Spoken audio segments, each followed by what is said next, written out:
محمد مبارک وسلم 12واں پارہ سورہ ہود آپ نے ابھی سنا اور سورہ یوسف کے کچھ رکوع ابھی 13ویں پارے میں رہتے ہیں، وہ کل انشاءاللہ تعالیٰ آپ سماعت کریں گے۔ اللہ سبحانہ و تعالیٰ 12ویں پارے کے اندر سورہ ہود کے اندر پہلی آیت کے اندر فرماتے ہیں وَمَا كُنْتَ أَبْقَى عَلَى اللَّهِ رِزْقُهَا وَيَعْلَمُ مُسْتَقَرَّهَا وَمُسْتَأَوْلَهَا كُلٌّ فِي كِتَابٍ مُبِينٍ۔ کوئی ایسا چلنے والا نہیں ہے جس کو اللہ سبحانہ وتعالیٰ نے روح جس کے اندر بھوکی ہے اور اس کے اندر حرکت ہوتی ہے، اللہ سبحانہ وتعالیٰ نے اس کا رزق جو ہے اپنے ذمہ لیا ہوا ہے۔ یہ اللہ سبحانہ وتعالیٰ کا وعدہ ہے۔ دیکھیے پوری دنیا کے اندر کوئی بھی جاندار بھوک سے نہیں مرتا، بھوک سے نہیں مرتا۔ انسان کو مارتے ظلم کرنے تو اللہ کا وعدہ بھوک سے کوئی نہیں مرتا۔ ہمیں اس چیز کا یقین ہونا چاہیے۔ اللہ سبحانہ وتعالیٰ فرماتے ہیں چلو انسانوں تم تو اپنے پیسے جو ہے نا بینک بیلنس بنا کے رکھتے ہو، کل کی تمہیں فکر ہوتی ہے، تم دیکھتی نہیں ہو جو کہ تم انسانیت سے بہت زیادہ ہے جو ہے نا تعداد کے اندر ہے، بلکہ وہ انسان کی خوراک بنتے ہیں۔ ایک جتنے بھی چوپائے ہیں، شرند ہیں، پرند ہیں، کیا یہ اپنا رزق اٹھا کے چلتی ہیں؟ مجھے بتائیے کیا یہ ان کو کل کا پتہ ہوتا ہے کل سے کہاں سے رزق ملے گا؟ تمہیں تو بڑی پرابلم ہوتا ہے، پریشانی ہوتی ہے، پیسے اکٹھے کر لو، میرے پاس ہونا چاہیے کوئی، ٹھیک ہے نا؟ تو اللہ کہتے ہیں وَقَيْ مِنْ دَابَّةٍ، یہ کتنے ہی چلنے والے ہیں، لَا تَحْمِلُ رِزْقَهَا، یہ اپنا رزق اٹھا کے نہیں چلتے، اللَّهُ يَرْزُقُهَا وَإِيَّاكُمْ وَهُوَ السَّمِيعُ الْعَلِيمُ۔ اللہ سبحانہ و تعالیٰ تمہیں بھی رزق دیتے ہیں تو ان کو بھی رزق دیتے ہیں۔ ایک پرندہ جب صبح اپنے گھونسلے سے نکلتا ہے تو رات کو جب واپس آتا ہے تو پیٹ اس کا بھرا ہوتا ہے۔ وہ پیٹ کہاں سے بھرتا ہے؟ ایک چھوٹی پتھر کے نیچے ہے، وہاں پہ رزق اور پہنچاتا ہے۔ ایک جو ہے مخلوق سمندروں کے نیچے ہے، سینکڑوں میل نیچے ہے، جہاں پہ انسان کی رسائی ممکن ہی نہیں ہے، وہاں پہ جو رزق ہے کون پہنچاتا ہے؟ ٹھیک ہے نا؟ اسی لیے اللہ سبحانہ و تعالیٰ فرماتے ہیں ان اللہ عنده علم الساعہ، 5 چیزیں اللہ سبحانہ و تعالیٰ کو معلوم ہے کہ قیامت کب آئے گی۔ وَيَعْلَمُ مَا فِي الْأَرْحَامِ، رحم میں جو بچہ پیدا ہو رہا ہے اس کے بارے میں اس کا مستقبل اللہ سبحانہ و تعالیٰ کتاب کے اندر متعین کر دیتے ہیں، انسان کو نہیں پتا ہوتا ہے، ٹھیک ہے نا؟ وَيُنَزِّلُ الْغَيْثَ، آسمان سے بارش کب کہاں کتنی ہوگی کہ اللہ سبحانہ و تعالیٰ کو پتہ ہے۔ وَمَا تَدْرِي نَفْسٌ مَاذَا تَكْسِبُ غَدًا، کسی بھی نفس کو یہ نہیں پتا کل وہ کیا کمائے گا، کتنا کمائے گا، کیا پروفٹ ہوگا، کیا لاس ہوگا۔ وَمَا تَدْرِي نَفْسٌ بِأَيِّ أَرْضٍ تَمُوتُ، کسی بھی نفس کو یہ نہیں معلوم کہ اللہ سبحانہ و تعالیٰ نے اس کو کہاں سے اٹھانا ہے اور زمین کے کس حصے پہ لے کے جانا ہے، یا اس کو زمین جو ہے وہ نصیب ہونی بھی ہے کہ نہیں ہونی۔ وَيَعْلَمُ مُسْتَقَرَّهَا وَمُسْتَعَوْدَهَا، یہی اللہ سبحانہ و تعالیٰ فرماتے ہیں اس کے ٹھکانے کی جگہ، سونپنے کی جگہ اللہ سبحانہ و تعالیٰ بہتر جانتے ہیں۔ یا ایھا الناس، آگے اللہ سبحانہ و تعالیٰ فرماتے ہیں اے پوری انسانیت کو اللہ سبحانہ و تعالیٰ نے جو ہے نا وہ پکارا، یا ایھا الناس قد جاءتکم موعظۃ من ربکم، اللہ سبحانہ و تعالیٰ کی طرف سے تمہاری طرف سے نا اللہ نے ایک نصیحت بھیجی ہے، ٹھیک ہے نا؟ موعظۃ من ربکم، تمہاری طرف سے کیا ہے نصیحت۔ اگر آپ کا باپ مرنے سے پہلے آپ کو ایک نصیحت لکھ کے دے، اور نصیحت لکھ کے گیا ہے وہ عربی زبان کے اندر، مجھے یہ بتائیے کہ آپ کوشش نہیں کریں گے، کہ تو اس کی ٹرانسلیشن کروا کے چلے ہمیں پتہ ہی لگ جائے کہ میرا باپ مجھے نصیحت کیا کر کے گیا ہے، اور اس کے اندر خزانے بھی ہیں جو اس کے لیے چھوڑ کے گیا ہے۔ تو وہ خزانے کی جو ہے نا وہ خزانے کتنے ہیں یہ بھی نہیں بتایا، کہاں پہ ہیں یہ بھی نہیں بتایا، وہ خط پہ لکھے ہوئے ہیں، وہ خط پہ لکھے ہوئے ہیں. تو کیا خیال ہے میں اور آپ جستجو نہیں کریں گے، کوشش نہیں کریں گے؟ ابھی تو اتنا آسان ہو گیا نا، کسی عربی خط کو نا آپ اس کو اسکرین شاٹ کر کے نا گوگل ٹرانسلیٹ پہ پھینکو اور اس کو کہو گوگل کو کہ اس کا نا اردو ترجمہ کر دو، 1 سیکنڈ میں اردو ترجمہ آ جائے گا. اتنا آسان ہو گیا. گوگل ٹرانسلیٹ پہ جائیں 1 سیکنڈ کے اندر آپ کی جو ہے نا جتنی بھی عربی کی کتنی بھی ہو مطلب اس کی ٹرانسلیشن اردو میں کرانی ہے، 1 سیکنڈ کا کام. لیکن ہماری بدبختی ہے کہ ہم نے کبھی بھی اس نصیحت کو جو اللہ سبحانہ و تعالیٰ نے ہمارے حق میں اور وہ خزانے جو اللہ سبحانہ و تعالیٰ نے ہمارے لیے چھپا رکھی ہیں کبھی کوشش نہیں کی. یعلمون ظاہرا من الحیات الدنیا وہم عن الآخرۃ ہم غافلون. ہم بیسیکلی دنیا کے پیچھے پاگل، جیسے بات صحیح ہے ویسے ہم دنیا کے پیچھے پاگل، کورونا ہمارے پیچھے پاگل. دیکھا نا کتنے کتنے بندوں کو روزانہ ہڑپ رہا ہے، دیکھا نا روزانہ کتنے کتنے بندے کو ہڑپ رہا ہے. اور ابھی ہماری دوڑ لگی ہوئی ہے پھر بھی دنیا کی طرف، اور ہمیں پھر بھی یاد پتہ نہیں ہے کتنے وبائی مرض ہے، پتہ نہیں کب یہ ہمیں آ جائے اور ہمیں قبر کے نیچے لے جائے، لیکن ہمیں کوئی پرابلم نہیں ہے. اللہ فرماتے ہیں شفاء لما فی الصدور. تمہارے سینوں کی جو بیماریاں ہیں نا تم نے جو پال رکھی ہیں، جملہ ابراز دل و پھپڑا ہے، دل و پھپڑا جو تم نے پال رکھی ہے نا، جس کے اندر شرک بھی ہے، جس کے اندر جو ہے نا بغض بھی ہے، جس کے اندر عداوت بھی ہے، جس کے اندر کینہ بھی ہے، جس کے اندر جھوٹ بھی ہے، جس کے اندر مکاری بھی ہے، دھوکہ بھی ہے جی اور فراڈ بھی ہے. اللہ کہتے ہیں ساری بیماریوں کا علاج کدھر ہے؟ قرآن کے اندر ہے. قرآن وَنُنَزِّلُ مِنَ الْقُرْآنِ مَا هُوَ شِفَاءٌ وَرَحْمَةٌ لِّلْمُؤْمِنِينَ فَلَا يَزِيدُ الظَّالِمِينَ إِلَّا خَسَارًا. یہ مومنوں کے لیے ہم نے شفا بنا کے بھیجا، لیکن ظالم کیا کرتا ہے؟ اس کو تعویذ بنا کے بھیجا. ظالم ہے او بھائی، اس کو پڑھو سمجھو. دیکھ تیرا سینہ میں اللہ سبحانہ و تعالیٰ شرح صدرہ فرمائے گا. تمہارے اندر جو باطنی اور ظاہری بیماریاں ہیں، صرف باطنی بیماریاں وہ ہیں جو کہ شرعی لحاظ سے انسان بیمار ہوتا ہے، جو روح کی بیماریاں ہیں، اور جو جسمانی بیماریاں ہیں اس کا بھی علاج ہے اس کے اندر. وہ ایک جو ہے نا قبیلے کے سردار کو جب بچھو نے کاٹ لیا اور جو ہے نا بسترے مرگ پر پڑا تو کس طرح شفا ہوئی تھی؟ بتائیے کس طرح شفا ہوئی تھی؟ سورہ فاتحہ سے شفا ہوئی تھی. سورہ فاتحہ سے شفا ہوئی تھی. ٹھیک ہے نا؟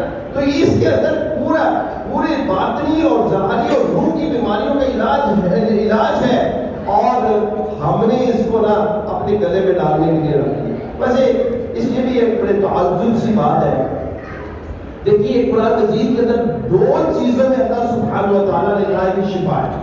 پورا قرآن پڑھیں گے نا آگے انشاءاللہ سورہ نحل آ رہی ہے، وہ پوری آیتیں پڑھوں گا. اللہ کہتے ہیں شہد میں شفا ہے، قرآن میں شفا ہے.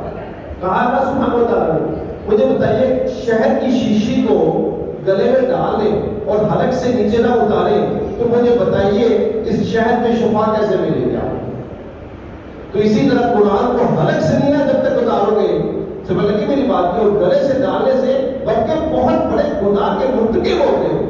سنگین گناہ ہے، شرک ہے. اللہ کے نبی صلی اللہ علیہ وآلہ وسلم نے فرمایا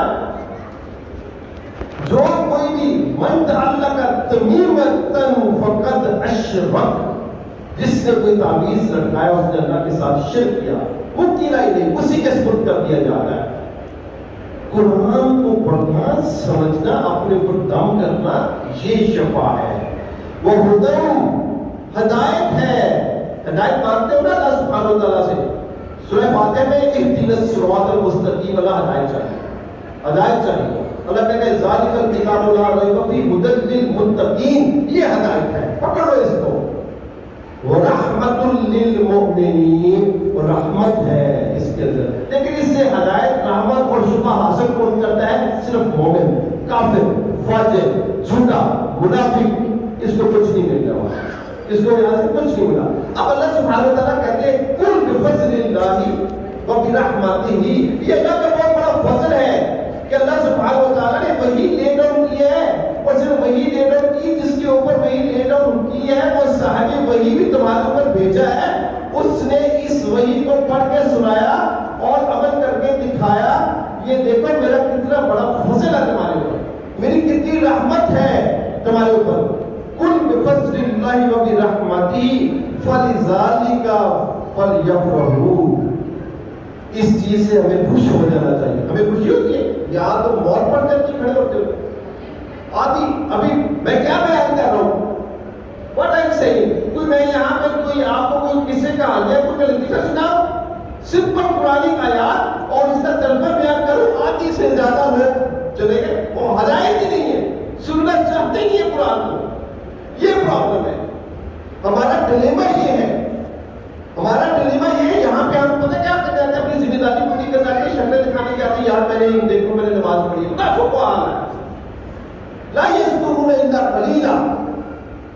سننا نہیں چاہتے، ہدایت ہم حاصل کرنا نہیں چاہتے. کبھی ادھر بیٹھیں گے، کبھی ادھر بیٹھیں گے، کبھی ادھر بیٹھیں گے. اتنی توفیق نہیں ہوگی کوئی سنا رہا ہے کوئی سن ہی لے. ہم یہ پرابلم ہے، ہمیں یہ مصیبت ہے ہمیں. اور رہی گئی جو ہماری جو تھوڑی بہت جو ایمانیات تھی، اس موبائل اٹھا کے نہ بیڑا غرق سنجا ناس کر دیں. اللہ کہتے ہیں فَلْيَفْرَحُوا، ان کو خوش ہو جانا چاہیے، ان کو خوش ہونا چاہیے اس کتاب کے ساتھ، صاحب کتاب کے ساتھ. تو خوشی کیسے محسوس ہوگی؟ جس چیز کے لیے انسان خوش ہوتا ہے اس کو محسوس کرتا ہے، حاصل کرتا ہے کہ نہیں کرتا؟ اس کے لیے تقدر کوشش کرتا ہے نہیں کرتا؟ کیا ہم کرتے ہیں؟ وہ خیر مما یجمعون، یہ بہت بہتر ہے. جو تم دنیا اکٹھی کر رہے تیرے کام نہیں آنے، یہ تمہارے کام آنے والے نہیں ہے. اور تم کہتے ہو کہ تمہیں پھر ہدایت ہو جائے گی، تمہیں ہدایت ہو جائے گی. اللہ کہتی ہے نہیں، کبھی بھی نہیں ہوگی. وَلَوْ شَاءَ رَبُّكَ لَجَعَلَكُمْ أُمَّةً وَاحِدَةً. جس طرح فرشتے ایک ہے نا، وَيَفْعَلُونَ مَا يُؤْمَرُونَ، وہ وہی کرتے ہیں جو ان کو حکم دیا گیا. تو اللہ چاہے پوری انسانیت کو ایک ہی منہج پہ اکٹھا کر دے، کام کیا ہو؟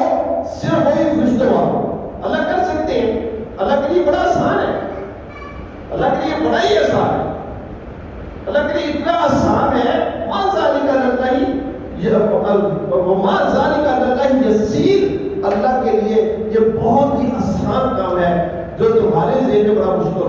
اے فرشتے ہم سے زیادہ ہیں. وَمَا يَعْلَمُ جُنُودَ رَبِّكَ إِلَّا هُوَ. اللہ کا لشکر کتنا ہے تمہیں معلوم نہیں ہے، کتنا اللہ نے لشکر اکٹھا کر رکھا ہے. ان کو ہمت ہے کہ کوئی تھوڑی سی اللہ سبحانہ وتعالیٰ کی حکم نہیں کر سکے؟ نہیں. تو اگر اتنی فروغ ایک فرشتہ، اس کی حیت جبرائیل علیہ السلام 600 پر ہے، ایک پر وہ سیدھا کرے نا، مشرق سے لے کر مغرب تک اندھیرا چھا جائے. جو فرشتے اس وقت عرش معلا وہ اٹھائے ہوئے نا، اس وقت 4 ہے اس وقت، ان کی جو ہے نا ایڑی اور ٹخنا کتنا ہوتا ہے؟ یہ 2 یا 3 سینٹی میٹر. یہ ان کا یہ فاصلہ زمین اور آسمان کے برابر ہے. یہ ایک فرشتے کی حیثیت ہے. اور کتنے ہیں تمہاری؟ اللہ کہتے ہیں تمہیں نہیں معلوم. اتنے ہیں کہ ایک ہے نا یہ بیت اللہ، ایک اوپر بھی ہے، او 7ویں آسمان کے اوپر. جب فرشتے اللہ سبحانہ وتعالیٰ 70,000 فرشتوں کو کہتے ہیں اس کے اندر داخل ہو جاؤ، تو آپ کے لیے بیت المعمور کے اندر جب ایک فرشتہ ایک طواف کر لیتا ہے نا، قیامت تک دوبارہ اس کی باری نہیں آتی. اتنا فرشتہ ہے ہو جا رہا ہے. اتنی بڑی مخلوق کو اللہ نے کنٹرول کیا. تو 6 فٹ 4 فٹ 5 فٹ، تیری کیا اوقات ہے؟ تیری کیا حقیقت ہے؟ تمہیں سیدھا کرنا کے لیے جو ہے کون سا مشکل کام؟ یہ چٹکی کی مار ہے. ایک ایسی اندیکھی مخلوق اللہ نے پیچھے لگائی ہے نا، لگائی ہوئی کہ نہیں لگائی ہوئی؟ پوری دنیا جو ہے نا آج سے آ چکی ہے. ویکسین بناؤ تو مرضی کر لو، دھڑا روز ذرا گاجر مجھے اتنا لوگ مرے جا رہے ہیں. اس کو پتہ ہی نہیں موت میں نے کیا ہے جی. اور لوگ پیاروں کے لیے نا آکسیجن ہم روزانہ اللہ سبحانہ و تعالیٰ کی جو پروڈیوس کی آکسیجن استعمال کرتے ہیں. اب جو سلنڈر جو ہے نا وہ 700-800 کا ملتا تھا نا، اب 2,500-3,000 کا ملتا ہے نا، آپ سمجھ میں آتی نا، وہ بھی کہتا ہے کوئی نہیں ہے جو بھاگ جاؤ. اب سمجھ آتی ہے اللہ سبحانہ وتعالیٰ کی نعمتوں کی. تو یہ ایک ڈرامہ ہے، اس کو سمجھنے والی بات ہے. اللہ سبحانہ وتعالیٰ ہمیں جو ہے نا سمجھ دے دے. اگر اللہ سبحانہ وتعالیٰ نا حضرت نوح علیہ السلام کا تذکرہ فرماتے ہیں. میں نے کل بھی آپ کو بڑی ڈیٹیل سے بیان کیا تھا کہ ایک طرف چچا ہے تو دوسری طرف کون ہے؟ کون ہے؟ سید الانبیاء محمد کریم صلی اللہ علیہ وآلہ وسلم کی ذات اقدس نہیں بچا سکتے. ایک طرف ابراہیم ہے اور آگے کون کھڑا ہے؟ ان کا باپ نہیں بچا سکے. اب یہاں پہ کیا ہے؟ بیٹا ہے اور باپ کیا ہے؟ پیغمبر ہے.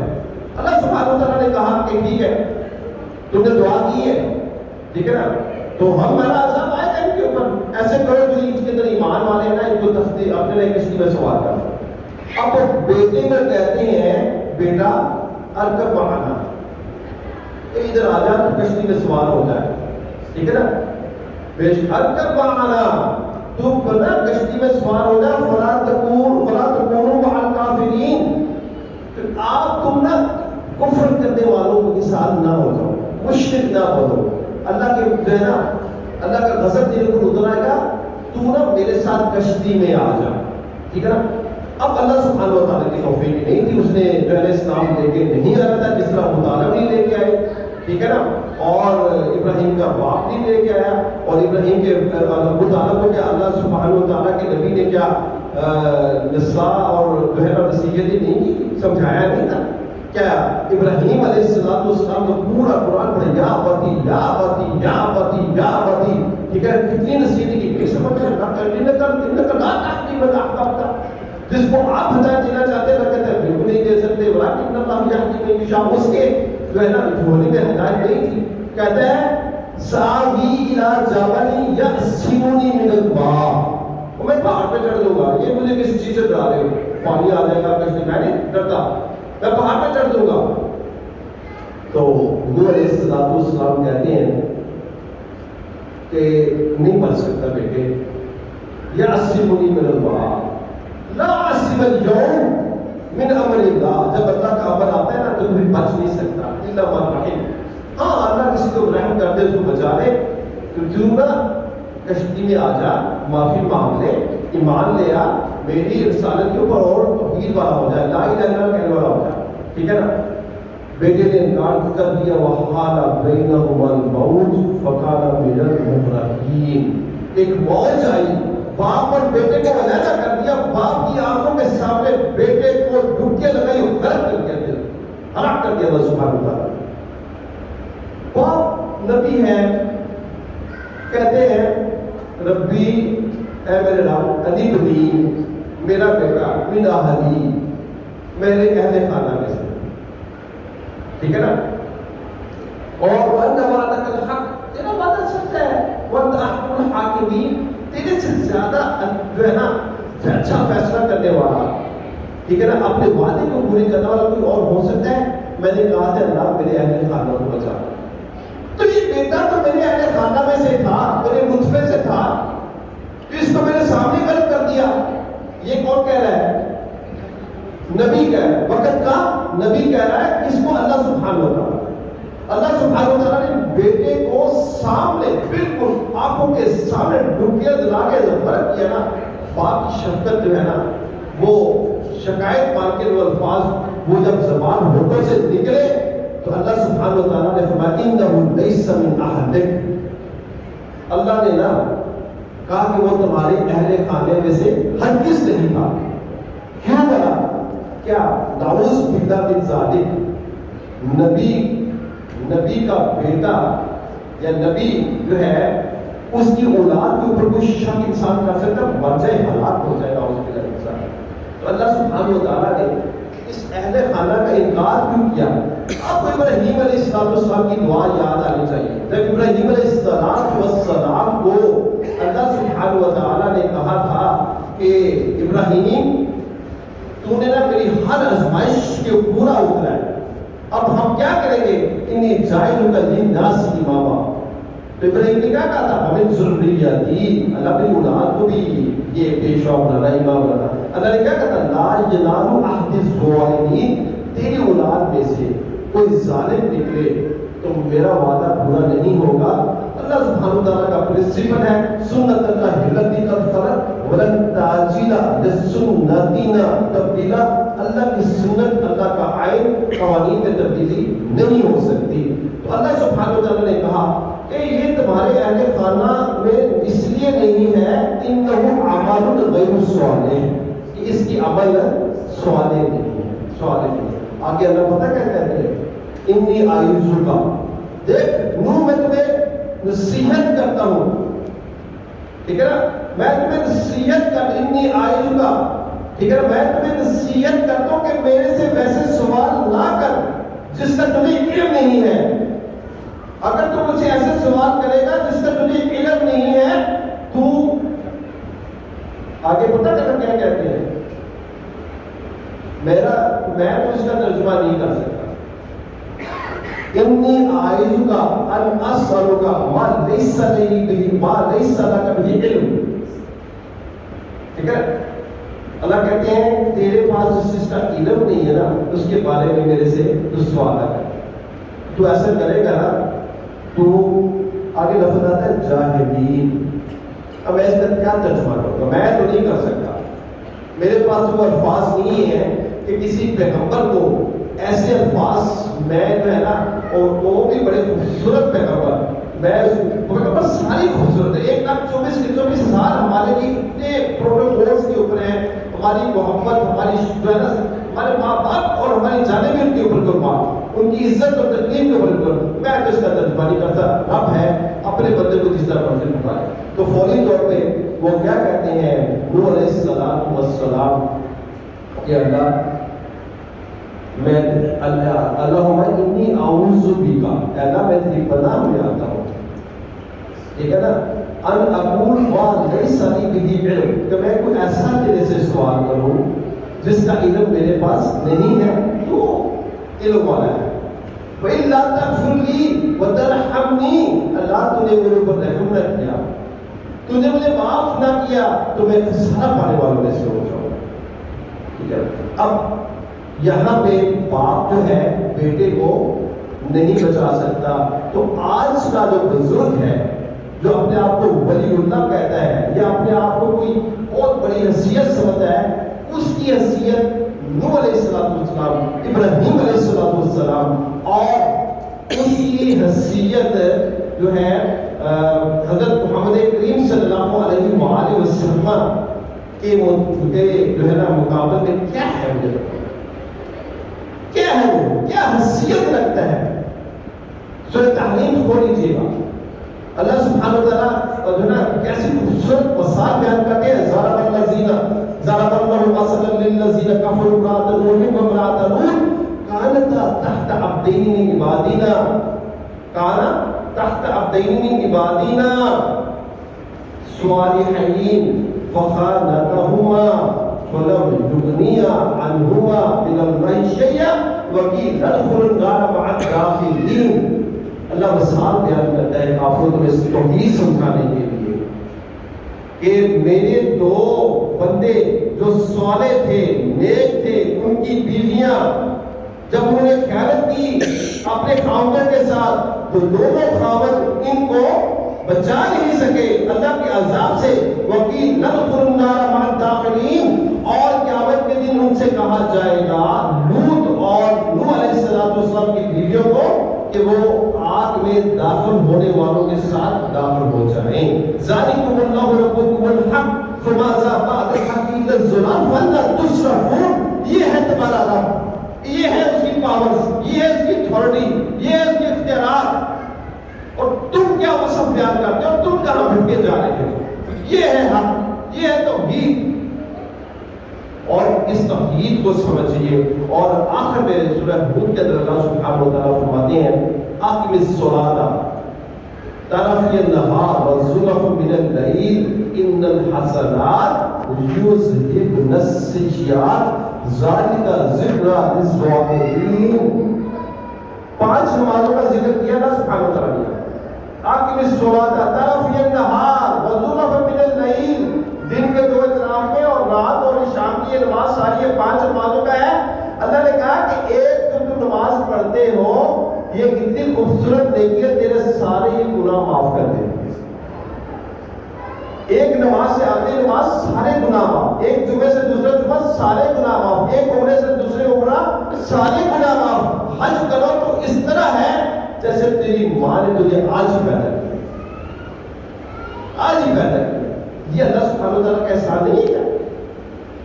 یہ اللہ سبحانہ وتعالیٰ کا ہمارے اوپر کتنا احسان ہے۔